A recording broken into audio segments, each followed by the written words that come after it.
Dodson. Thank you, Madam Acting Deputy Speaker. I rise to speak on the Social Security's Administration Amendment Continuation of Cashless Welfare Bill 2020, and I move the amendment on sheet 1166, circulated in my name.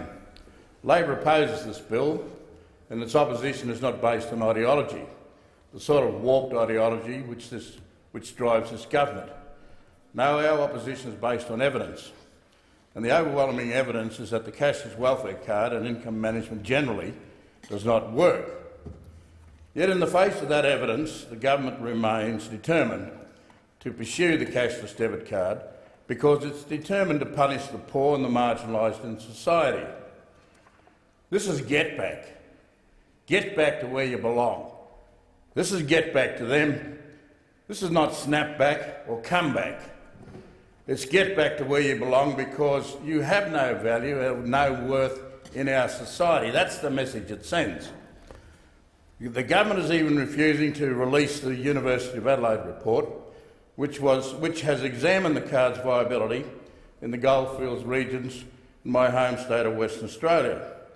That report cost $2.5 million, and we're having to consider this bill without being able to be informed about what it says. There can only be one reason for that, and that is the government withholding this evaluation report because it doesn't like what it has to say, because it's sure to be further evidence that this cashless debit card is not achieving the policy objectives and outcomes that the government has been touting. This is typical of a government that refuses to have its policies directed by sound evidence. A government that prepares to uphold discredited ideologies so that it can punish or adopt punitive policies. Not that everyone on the government side is backing this legislation. Last week, the Liberal member for Bass, for example, said, and I quote this, there is just not enough evidence that supports this program. This program is a game changer for those communities and individuals placed on it to justify the associated harm that it causes. And that member dissented from the vote the other day. That's from other government, the government's own MPs, and she's not alone. The Liberal member for Monash said he too has got problems with this bill. So how many others in the government's ranks feel that same sentiment, but haven't got the gumptions to stand up about this? Let me remind you how this business of income management began. It was back in 2007, in the dying days of the Howard government, when he was Prime Minister, and he had Minister Brough imposing the intervention in the Northern Territory. It was the most egregious example of bad policy in recent history. And with it came the basic card, which quarantined 50% of the welfare income of Aboriginal people in the Northern Territory. The basic card was born out of a state-sponsored racism, so that the basic card could target only Aboriginal people in the Northern Territory. The Racial Discrimination Act had to be suspended. The basic card was basically discriminatory, and so is the cashless debit card, because it disproportionately impacts First Nations peoples. Let me remind you how the cashless debit card came into being. Back in 2013, Prime Minister Tony Abbott commissioned Andrew Forrest to advise on Indigenous employment and training services. The terms of reference for Forrest's inquiry were quite specific, and there was definitely no reference to income management of welfare recipients. Yet Forrest, in his report called Creating Parity, took it upon himself to devote a whole chapter on promoting what he called a healthy welfare card. How a billionaire mining magnate can assume expertise in welfare policy and be allowed to write his own agenda is beyond me.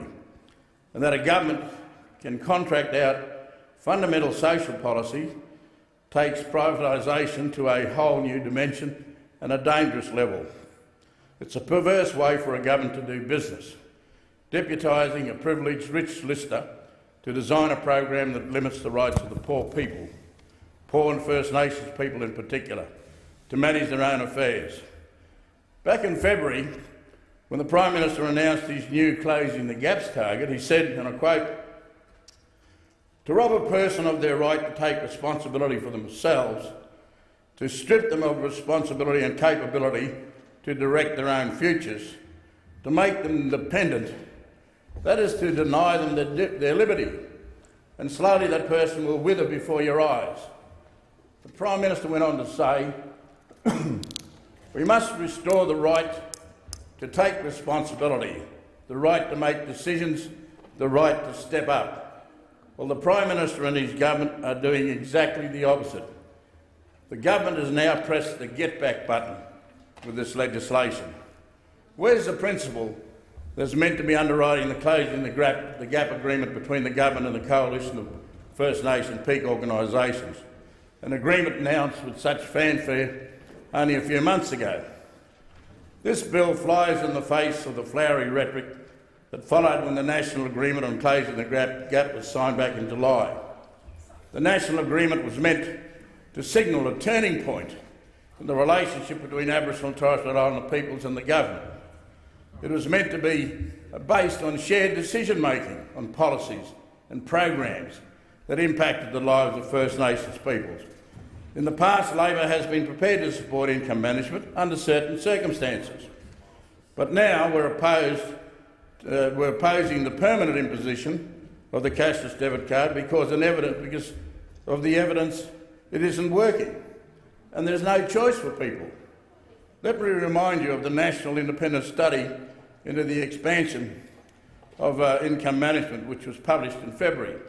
The study ran over 3 years and was funded by the Australian Research Council, and the researchers came from 3 universities, Queensland, Monash and Griffith. The findings are damning. The majority of the survey participants, 77% of them, reported that they had no trouble at all in managing their money before being placed on income management. 87% of the participants reported that they did not have a problem with alcohol. Most card holders felt that the income management was forced on them with minimal assistance and support to help them to use it to their advantage. And here's the real telling outcome of the study. People told the researchers that income management had not only failed to achieve and alleviate the challenges that were largely non-existent anyway, but it also caused financial and other problems that did not previously exist. Some of the main problems reported in that survey response were not having enough cash for essential items that were the most infrequent complaint, difficulty providing for children and other family members because respondents did not have access to sufficient cash, difficulties participating in the cash economy because of a lack of access to cash. It means many are unable to purchase second-hand goods, for example. The difficulties paying rent and other bills because of glitches with the processing payments, particularly with the cashless debit card. You'd think that with that evidence in hand, the government would consider this intrusive and discriminatory legislation. But no, let's crash on, they say. Let's not worry about the impact of the legislation on the most vulnerable of our population.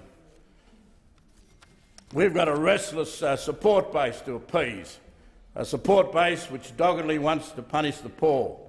That's where this government stands, a punisher of the poor and the disadvantaged. There's no choice for these people.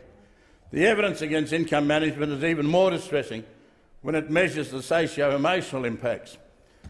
The ARC study identifies a strong theme from the survey data that many of those forced into income management had experienced significant decline in their mental health and well-being as a result of the challenges they faced navigating their lives on the card.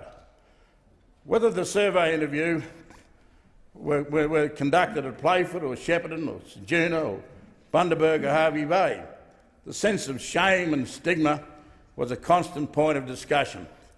Generally, findings from the survey indicated that most respondents felt income management had been harmful rather than helpful. That to me is bad public policy, and we're on the side against it. And what has this government done to prepare the people of the Northern Territory for the serious changes they'll have to navigate? Late last year, I received a delegation of First Nations people from Central Australia. They were upset at the lack of consultation about the introduction of the cashless debit card. These people were well aware that the use of the card depended on access to telecommunications and postal services.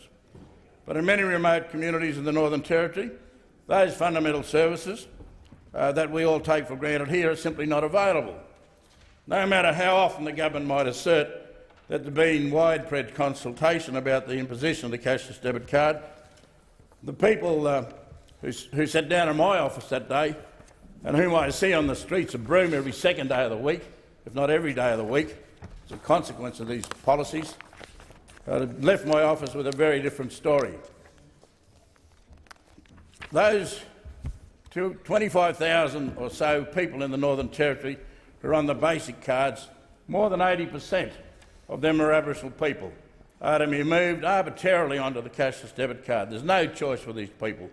And don't anyone be distracted by the government's argument that the cashless debit card is technologically superior and cheaper to manage. Well, who's benefiting from the card? Certainly not the people who are on it. Because no matter how sophisticated, user-friendly the technology might be, it still derives a policy that is punitive and discriminatory. Try living the life of some person on this card. Well, might you laugh, senators? Because no matter how sophisticated or user-friendly the technology might be, it still derives a policy that is punitive and discriminatory. Mr President, I say social policy that's driven by flawed ideology and runs counter to sound evidence is bad policy. First Nations peoples have been subjected too long to bad policy. They're fed up with government interference in their lives. They're fed up with being branded as irresponsible, lazy and unable to manage their own affairs. This bill disproportionately discriminates against First Nations people, and that means it's racist. In my mind, to support this bill is to support racism. This government goes on and on about how it wants to do things differently with First Nations and not to them. Well, this is a hollow mantra, and this bill cannot be supported by Labor. Thank you, Senator Dodson. It being almost 2 p.m.